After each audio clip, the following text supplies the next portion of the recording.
Minsan ba na-experience mo na hindi ka naiintindihan ng kapwa-tao mo?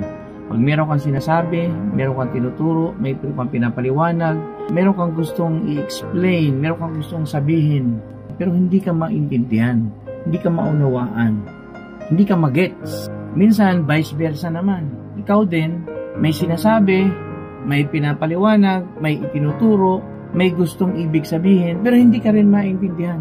May panahon na ganyan na eksena sa buhay natin. Hindi natin alam minsan, parang lutang, malayo yung isip. Alam mo kung bakit?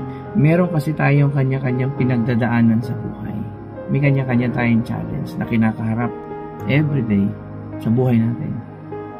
Kaya, merong mga ganyang eksena na minsan, napansin nyo, kahit kinakausap ka na, parang ang layo ng isip mo. Malayo dun sa kausap mo. Parang wala silang kausap. Kasi ang layo ng iniisip mo. May ganun Marahil, may dinaramdam ka, meron kang binibitbit na problema, kaya hindi nagkakaunawaan. So magbigayan na lang tayo. Intindihin na lang natin ang isa't isa. Huwag tayo agad nagagalit. Huwag natin agad pagalitan yung kausap natin. Pagbigyan na lang natin. Magbigayan na lang tayo.